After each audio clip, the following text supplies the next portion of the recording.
Hello friends, welcome Hindi व्याकरण series. आज हमारा नेक्स्ट टॉपिक है वाक्य विचार। ठीक है, तो आज हम देखेंगे वाक्य विचार। ठीक, देखते हैं परिभाषा क्या होती है। शब्दों का वह समूह जो पूरा अर्थ प्रकट करे वाक्य कहलाता है। ठीक है, मतलब जैसे कोई एक वाक्य है उसका अर्थ होना चाहिए, जैसे कि राम स्कूल जाता है, मोस्ट फेमस वाक्य। तो इसका कोई अर्थ हो रहा है ना, तो ये हो गया वाक्य। ठीक, जैसे कि राम विद्यालय जाता है, सीता गाना गाती है, ये पूरे अर्थ दे रहे हैं। ठीक है, ये पूरे क्या दे रहे हैं, अर्थ।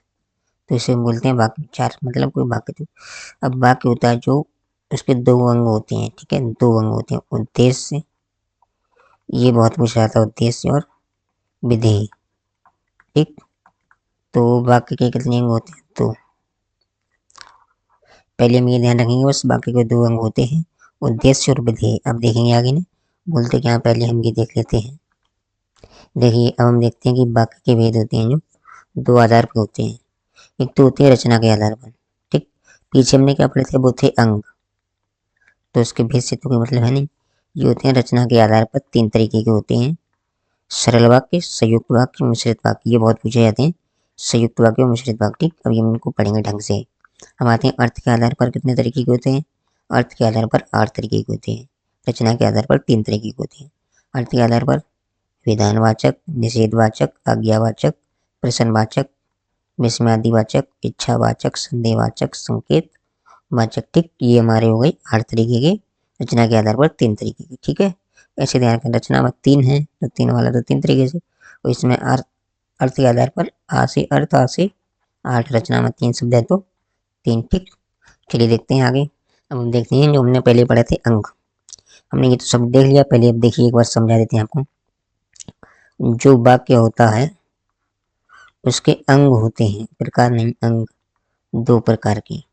अब वाक्य के भेद दो तरीके से हम डिवाइड करते हैं।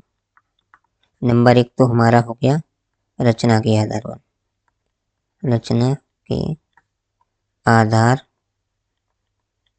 पर ये होते हैं 3 तरीके के। ठीक, अब दूसरा आता है आपका अर्थ के आधार पर, अर्थ के आधार पर, तो अर्थ के आधार पर होता है ये 8 तरीके। ठीक है, तो वाक्य तो होते हैं, वाक्य के भेद दो प्रकार से होते हैं, एक रचना के आधार पर, एक अर्थ के आधार पर।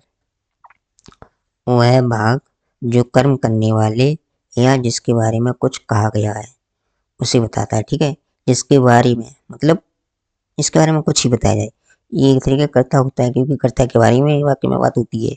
तो ये हो गया हमारा उद्देश्य। तो ये ऐसे याद रखिए कि उद्देश्य क्या है हमारा, जिसके बारे में बात हो रही है वो उद्देश्य है हमारा। ठीक, विधेय, विधेय क्या होता है, जो भी बात हो रही है उद्देश्य के बारे में, बची हुई जो भी बात जो उद्देश्य के बारे में हो रही है उसे हम विधेय बोलते हैं। ठीक, कोई वाक्य जो उद्देश्य के बारे में कुछ बताता है, उसका क्रिया गुण कुछ ही बताता है, इसे क्रिया भी कह सकते हैं। जैसे राम विद्यालय जाता है तो विद्यालय जाता है, ये हमारा हो गया विधेय, और राम हो गया हमारा उद्देश्य। ठीक, चलिए चलते हैं हम आगे, हम देखते हैं रचना के आधार पर।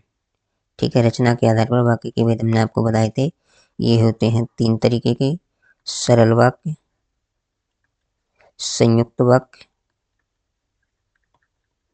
और आपका तीसरा मिश्रित वाक्य।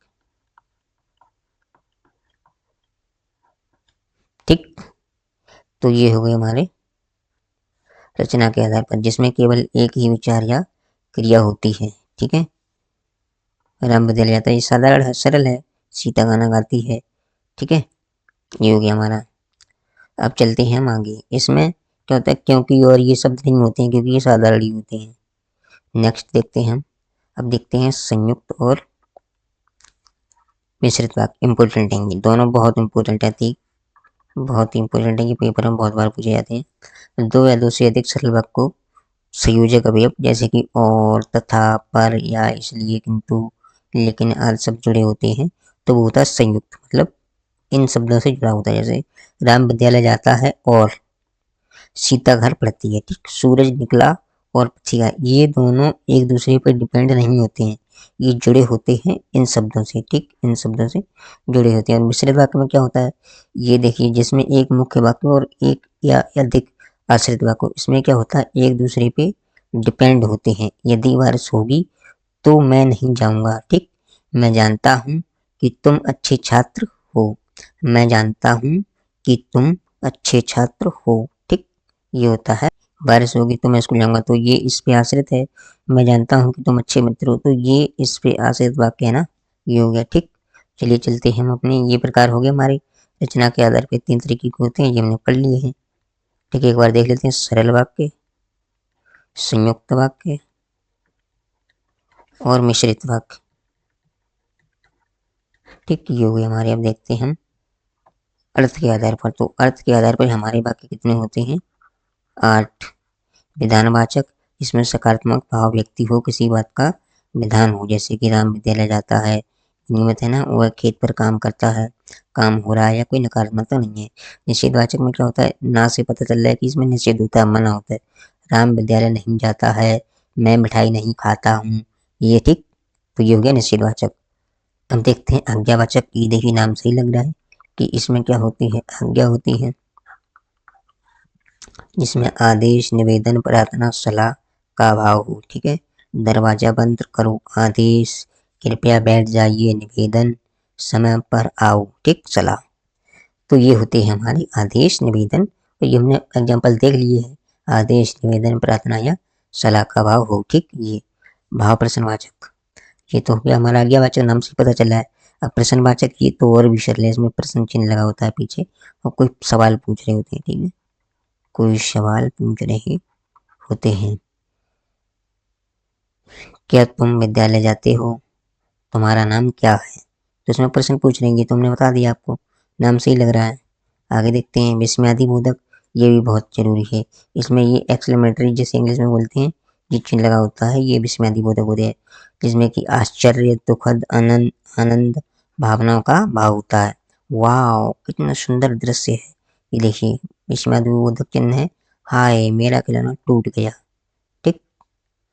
तो ये होता है विस्मयादि बोधक। इच्छा बोधक, जिसमें इच्छा, कामना या आशीर्वाद हो, भगवान तुम्हें लंबी आयु दे, इसमें हमारी आशीर्वाद है, काश मैं वहां होता, ये हमारी इच्छा है, तो इसमें इच्छा, कामना या आशीर्वाद का भाव होता है, ठीक है। चलिए हम चलते हैं नेक्स्ट स्लाइड पर। हम देखते हैं संदेहवाचक, नाम से लग रहा है कि इसमें कुछ संदेह होता है, क्या होता है, संदेह से होती है, ठीक है, संदेहवाचक। जैसे संदेह अनिश्चितता हो, जैसे शायद वह आज आएगा, ये क्लियर थोड़ा है ना कि आएगा कि नहीं आएगा, वह आज आएगा, तो ये संदेह ही है। संभव है कि वह सफल हो जाएगा, ठीक, ये संभावना ही है, संदेह ही है। संकेतवाचक क्या होता है, जिसमें किसी वस्तु या दिशा की ओर संकेत किया जाए, यह मेरा घर है, जैसे ये घर है, तो ये संकेत कर रहा है कि यह मेरा घर है, ठीक। ये हो गया हमारा संकेतवाचक। वह विद्यालय जा रहा है, तो वह कहाँ जा रहा है, विद्यालय जा रहा है, तो संकेत ही तो है, उधर सूरज उग रहा है, ये सूरज है, तो ये कह रहा है कि उधर सूरज उग रहा है, तो ये संकेत ही है ना, तो इसे बोलते हैं संकेतवाचक, ठीक। अब देखिए हमारा ये खत्म हो गया है, तो हम एक बार रिविजन कर लेते हैं पूरा। हमने आपको बताया कि वाक्य के अंग होते हैं, 2 होते हैं, उद्देश्य और विधेय। अब उद्देश्य क्या होता है, उद्देश्य होता है जिसके बारे में बात हो रही, उद्देश्य क्या होता है, जिसके बारे में, हमारा उद्देश्य क्या है, जिसके बारे में बात हो रही हो। विधेय क्या होता है, जो बात हो रही हो।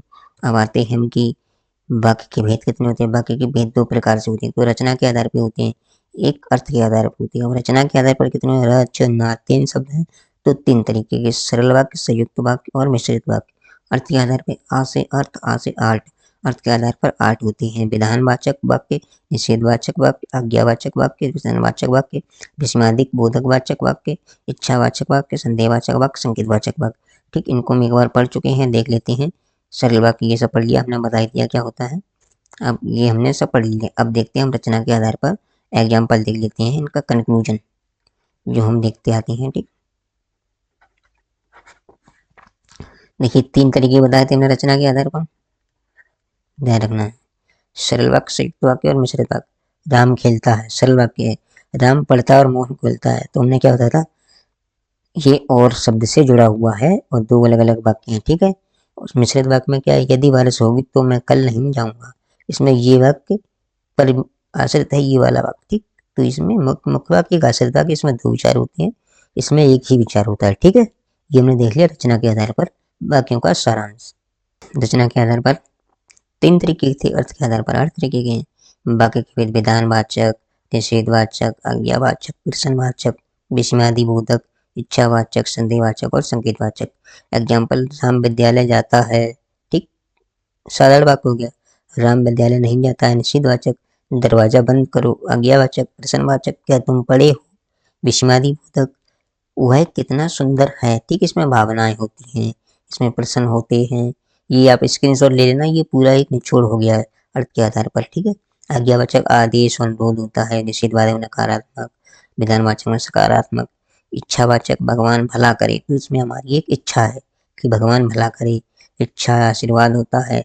संदेहवाचक में शायद वह आ जाए, शायद वह आ जाए, तो इसमें अनिश्चितता होती है, ठीक है।